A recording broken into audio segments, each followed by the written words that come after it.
अस्सलाम वालेकुम दोस्तों, मैं हूं मोहम्मद हमजा खादम और आप मेरा यूट्यूब और फेसबुक चैनल देख रहे हैं। दोस्तों, आज हम बात करेंगे पाकिस्तान के नए मुंतखब निगरान वज़ीर आज़म, जो पाकिस्तान की तारीख के 8वें निगरान वज़ीर आज़म मुंतखब हुए हैं और उनका नाम है अनवारुल हक काकड़। और उनका ताल्लुक जो है वो बलूचिस्तान से है। और दूसरी जानब यह है कि वो गैर मुतवक्के तौर पे जो है वो अनाउंस हो गए हैं। और पाकिस्तान में जो है बहुत सारी चीज़ें जो है गैर इलानिया तौर पे हो जाती हैं, गैर मुतवक्के तौर पे हो जाती हैं, और इस राज को जो है वो बड़ा सीक्रेट रखा गया। और फिर उसके बाद यह है कि जब ऐलान सामने आया तो फिर नाम जो निकला वो अनवारुल हक काकड़ था।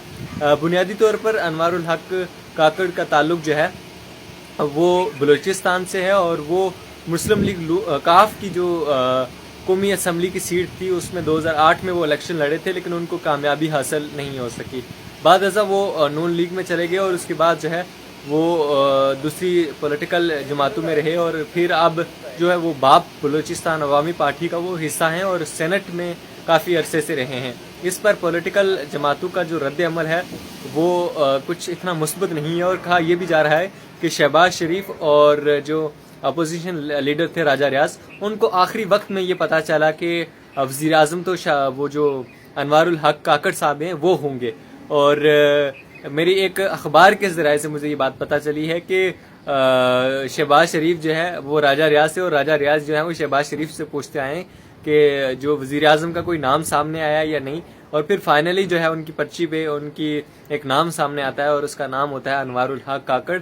और पीटीआई के जो दोस्त हैं उस्मान डार हैं, उसके अलावा अली मोहम्मद खान है, और जो दीगर अखबार हैं वो तो मुहिब वतन पाकिस्तानी कह रहे हैं जी अनवारुल हक काकड़ को। और इतलात ये भी हैं कि पीपल्स पार्टी और नून लीग के इंतखाब में से ये नहीं है। और समी इब्राहिम ने अपने एक व्लॉग में कहा कि ये मैं पूरे वसूख से कहता हूँ कि जो वज़ीर आज़म मुंतखब हुए हैं अनवारुल हक काकड़ साहब, ये तो ना तो पीपल्स पार्टी की चॉइस थे और ना जो शहबाज शरीफ लोगों की चॉइस थे, लेकिन ये अचानक से कहीं वारद हो गए। और कहते हैं कि हर बाप का भी एक बाप होता है, यानी अब जो पहले बलूचिस्तान के बाप थे अब वो पाकिस्तान के बाप बनने जा रहे हैं। और एक लिहाज से देखा जाए तो खुश आइंद अमर यह है कि वो बलूचिस्तान से हैं और बलूचिस्तान की पासमानदा अवाम की जो है वो खिदमत करेंगे। और उन्होंने अपने एक ट्विटर के पैगाम में कहा कि मैं अल्लाह ताला का शुक्र अदा करता हूँ जिन्होंने मुझे कौम की खिदमत के लिए मुंतखब किया है। और लोगों से दुआ की दरख्वास्त की कि वो जो है मेरे लिए दुआ करें कि मैं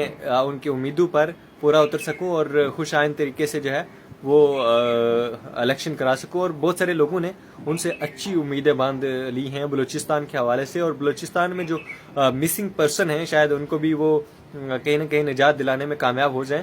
और मेरे जहन में एक बात आई कि उनसे शायद जब वो शहबाज शरीफ लोगों ने जो है अदम एतमाद लाई थी तो वो उस दौरान शायद कोई वादा किया गया उस पार्टी से कि जी आपको वज़ीर आज़म बनाएंगे। और यकीनी तौर पे अगले माह की 8 सितंबर को जो सदर हैं पाकिस्तान के वो भी जो है वो रवाना हो जाएंगे। और कहा यह जाता है कि जब सदर जो है रवाना हो जाते हैं तो फिर जो है वो जो कायम मकाम जो सदर की निगरानी वो जो आ जाते हैं उनके पास अख्तियारात वो होते हैं चेयरमैन सेनेट। अब चेयरमैन सेनेट जो है वो सादिक संजरानी है और उनका ताल्लुक भी बलूचिस्तान से है। और आपको एक हैरत अंगेज़ बात बताऊं कि निगरान सेटअप का कंसेप्ट सिवाय पाकिस्तान के दूसरे जो ममालिक हैं उनमें भी नहीं है। और इवन जो बांग्लादेश है उसमें भी निगरान सेटअप का कोई कंसेप्ट नहीं है। ये पाकिस्तान में एक सेटअप है कि जी आप जो 3 माह के लिए जो है वो हुकूमत के मज़े एक ऐसे शख्स को दे दें जिसका कोई सियासत से कोई इतना ताल्लुक ना हो या जिसको सियासत का कोई पता ना हो, या अपने मनपसंद के शख्स को जो है वो वज़ीर आज़म लगा दे। अलबत्ता ये कहा जा रहा है कि जो मुंतखब शुदा वज़ीर आज़म हैं उनका ताल्लुक ना तो शहबाज शरीफ लोगों से है और ना जरदारी और ना नवाज शरीफ की वो चॉइस है। अब देखना यह है कि वो चॉइस किस लोगों की है। वो चॉइस जो है वो कुछ ही अरसे में जो है वो सामने आ जाएंगी कि वो किसकी चॉइस थे। और अचानक से जो पहले नाम सामने आ रहे थे उनमें बहुत सारे हफीज़ शेख का नाम था, फिर जो है इसहाक डार का नाम था, इसके अलावा जलील अब्बास गिलानी का नाम था, इसके अलावा तसद्दुक जिलानी का नाम था। तो ये नाम थे और इस नाम पे जो है वो कोई मुत्तफिक नहीं था। तो अचानक से ये नाम कैसे आ गया और ये इस बात पे जो है वो काफ़ी लोग जो है وہ سوال اٹھا رہے ہیں کہ یہ نام اچانک سے کہاں سے ابھرا. آپ اس متعلق کیا رائے رکھتے ہیں؟ اور دنیا میں جو کہیں بھی نگران سیٹ اپ کا کنسیپٹ نہیں ہے سوائے پاکستان میں جو بسیدہ اور اس طرح کے سیٹ اپ چلائے جاتے ہیں، اور یہ سیٹ اپ کا جو ذہنی جو طریقہ کار بنا تھا وہ ضیاء الحق تھے جن کے دور میں یہ بنا تھا، اور ان کے مائنڈ میں یہ بات آئی کہ نگران سیٹ اپ ہونا چاہیے. آپ اس متعلق کیا رائے رکھتے ہیں؟